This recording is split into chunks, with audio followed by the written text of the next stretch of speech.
Hey friends, it's Betsy from A Flourishing Place, and in today's video, I'm going to show you how we built our corrugated sheet metal raised garden beds.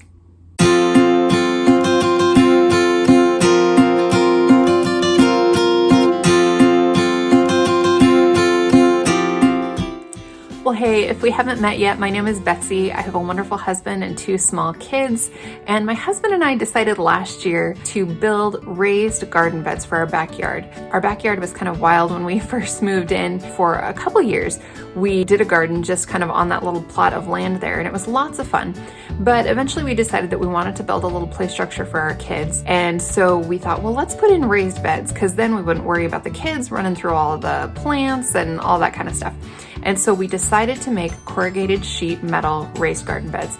We built 4 of them. What I'm basically going to take you through is the supplies list, the measurements, of course, and then I'll give you a cost breakdown as well. The price of lumber fluctuates, so it's not necessarily going to be true when you're watching this video, but we built these raised garden beds in the spring of 2022, and it was a fun process. My husband did all of the labor. He built them start to finish, and he did a great job. And so I'll basically walk you through what it takes to get these done. First off, here is an image of the dimensions of the boxes. Like I said, we built 4 of these, and they're roughly 2 feet wide and 6 feet long and just a little shy of 2 feet high, which is honestly a perfect height for weeding. I will say, obviously, the higher you make the box, the more soil is going to be required to go in there. And my husband was a little bit worried about the boxes kind of bowing in the middle, you know, from the weight of soil, but they did just fine. And that was with boxes 6 feet long. If you go any longer than that, you might need to put some sort of reinforcement bar in the middle to keep the raised beds from bowing. But ours, so far, we have not seen a problem. All right, so that was our roadmap. Now I'm going to take you through the supplies and what we used to get them done. For our supplies, we purchased 2 8-foot 2x4 pressure treated dimensional pieces of lumber. We purchased 4 8-foot 2x4 dimensional lumber, so not pressure treated. We purchased 2 8-foot 1x4 common boards.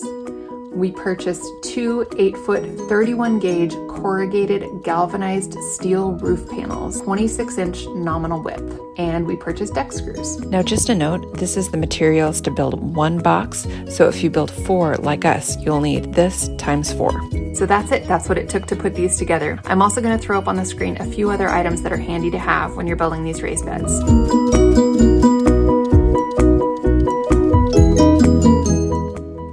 All right, so how these boxes actually go together. First, you're going to build the frame. So that is the pressure treated lumber that goes along the bottom, and then the framing pieces that go along the sides. Second, you are going to attach the sheet metal to the inside of the frame. And third, you're going to attach the trim pieces to the top of the box. Lastly, I'm going to show you a cost breakdown here of what it costs to build these boxes. Roughly, it worked out to about $110 per box. Now, are there cheaper options? Definitely. There's ready-made boxes that you can just buy, you know, kits that you can buy and put together. And those are definitely good options. But this is something that we had a very specific area that we wanted to put these in, so we were going for a specific size. And we're pretty confident that these are going to last for years to come, so we were happy to spend that money to put these in. One other note about soil, and that is it takes more soil than you think to fill a raised garden bed, especially a larger one like this where it's really deep. And so we originally started just filling them with dirt from the bottom up, but we quickly realized that it was going to take a lot of soil to fill them up to the top. And so we actually ended up putting some branches into the bottom of the raised beds to help fill up a little bit of the space.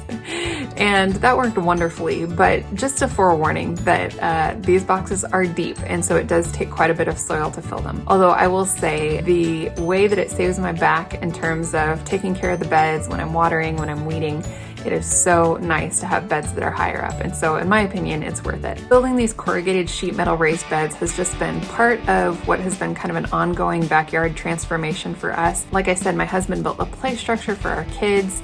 We ripped out a lot of grass, we put in cedar chips, and we're in the process of doing several other things. And maybe I'll share some videos on those as we do things, just kind of to show you how our backyard is transformed. It was a pretty plain Jane backyard when we moved in, but we had lots of fun ideas about what we wanted to do, and even though we don't have a huge yard, we wanted to make it a fun space for our kids and an enjoyable space for us. Well, I hope this has been helpful for you, and best of luck if you are starting your own raised garden bed journey.